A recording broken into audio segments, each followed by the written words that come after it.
The president says there's a ceasefire between Iran and Israel. I don't know. We haven't heard from them yet. Is that odd? Yeah. Officials over the weekend warned that America's attack on Iran could have put us all at an all-time high risk for domestic terror attacks. Now, the perception is he's made us safer, which is true. Oh, maybe both. Customs and Border Protection Chief Rodney Scott put out a memo urging CBP personnel to remain vigilant, saying thousands of Iranian nationals have been documented entering the United States illegally, and countless more were likely in the known and unknown gotaways. The commissioner saying that the threat of sleeper cells or sympathizers acting on their own or at the behest of Iran has never been higher.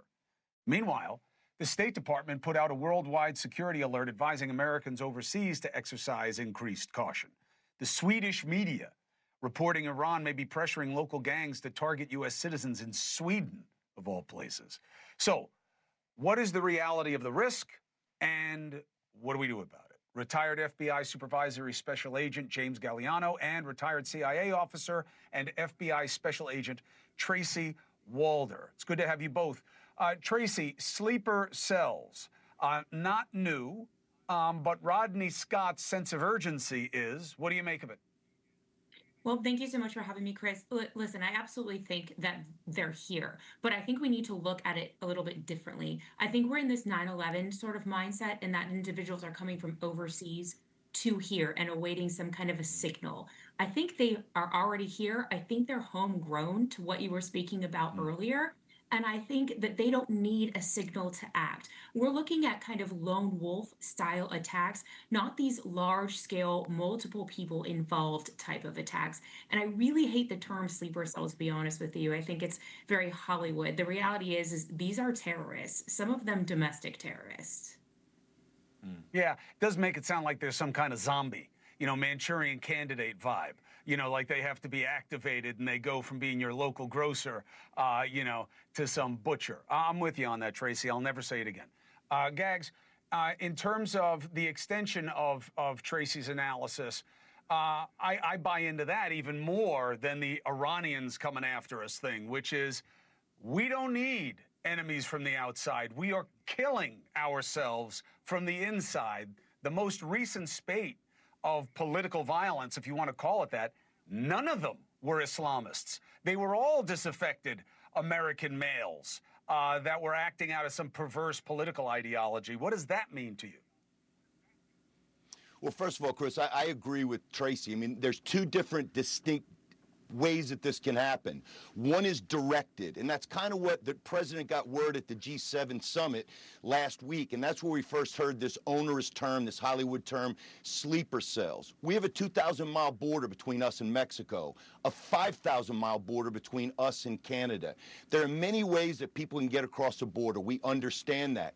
But Chris, in the 21st century, one of the newest things in the last 20, 30, 40 years are cyber attacks. You don't need to be here to do that. And again, it's not just stealing state secrets or stealing military secrets. It's jamming radar.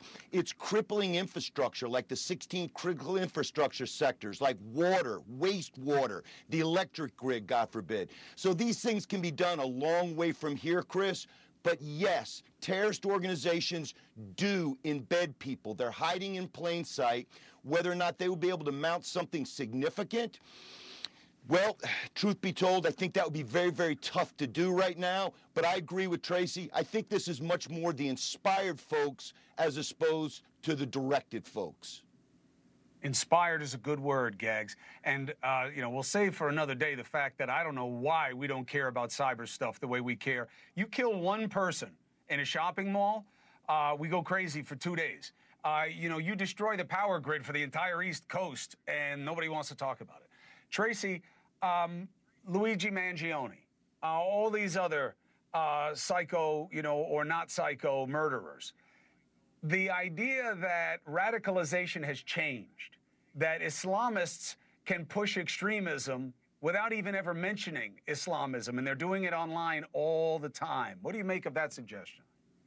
I wholeheartedly agree. And I completely agree with James in that cyber is actually the core issue. Even if you look at individuals like Luigi Mangione, all of them were radicalized via computer. all of them. That is where this is really happening. I mean, even if we look at Iran, they launched a denial of service attack against the United States in 2016. You couldn't bank at JP Morgan Chase and Bank of America because of this.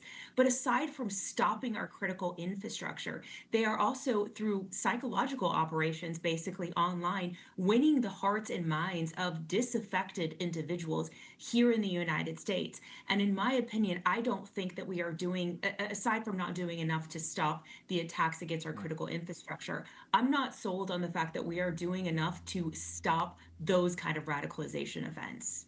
Thank you for watching. Subscribe below and download our NewsNation app right now on your phone, and you will get fact-based, unbiased news for all Americans.